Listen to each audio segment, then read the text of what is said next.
एक बार एक साधु अपने शिष्य के साथ हिमालय की तरफ जा रहे थे। वो दोनों चलते चलते थक गए और आराम करना चाहते थे, इसलिए वो थोड़ा तेज चलने लगे ताकि अंधेरा होने से पहले अगले गांव में पहुंच सकें। पर वो बुढ़े हो चुके थे और उनका शरीर इतने योग्य नहीं था कि वो ज़्यादा देर तक चल सकें। उनको ये चिंता हो रही थी कि शायद उन्हें रात जंगल में बितानी पड़े। चलते चलते रास्ते में उन्हें एक बुढ़ा किसान मिला और उन्होंने उससे एक सवाल पूछा। साधु ने बोला, क्या आप मुझे बता सकते हो कि गांव कितनी दूर है?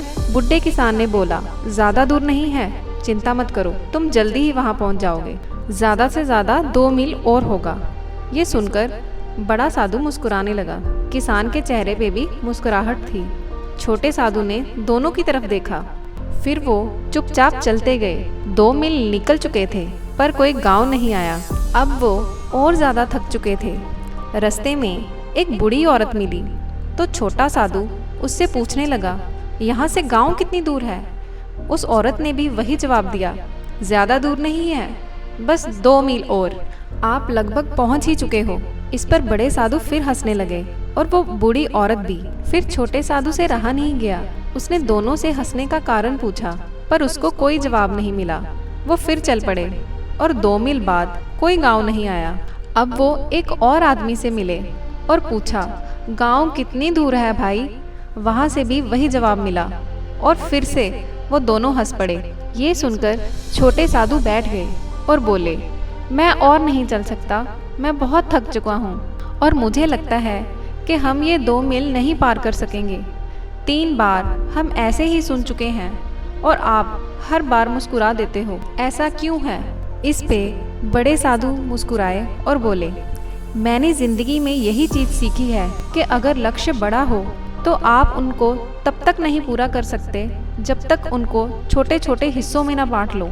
मैंने ऐसे बहुत से लोग देखे हैं जो 2-2 मील करके हज़ारों मीलों का सफ़र तय कर लेते हैं, पर अगर उन्हें पहले ही बता दिया जाए कि आपने 20 मील जाना है तो वो चलने की हिम्मत ही नहीं करते।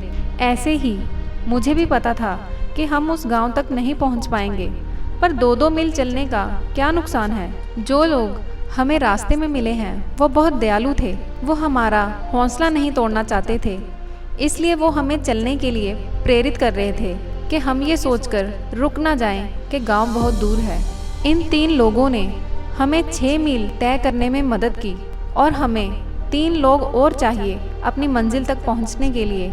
पर अब तुमने बैठने का फैसला कर लिया है तो ठीक है, हम आज इसी पेड़ के नीचे बैठ जाते हैं, क्योंकि वो गांव अभी 2 मील पे नहीं है।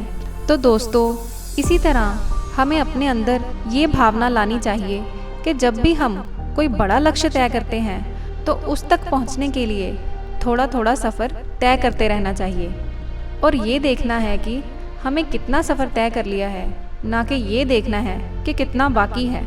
हमने खुद को ये बताना है कि अगर हम पिछला रास्ता तय कर चुके हैं तो अगला भी हो जाएगा और हम मंजिल तक पहुंच जाएंगे।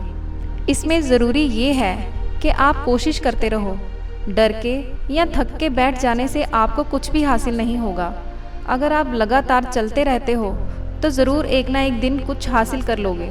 इसके साथ ही अपने अंदर के इंसान को ना मरने दें। किसी को मुश्किल में देखो तो उसका हौसला बढ़ाएं, ना कि उसका मजाक उड़ाएं। जब भी आप किसी को झूठ बोलकर हौसला देते हो तो वो झूठ बोलना नहीं कहलाएगा, बल्कि इससे उस इंसान में शक्ति पैदा होगी और वो मुश्किल को पार कर सकेगा। इसलिए जब भी आपको लगे कि कोई मुश्किल में है और वो इस मुश्किल का हल नहीं कर सकेगा, तब आपको उसको हौसला देना है और फिर आप उस इंसान में एक नया जोश देखेंगे।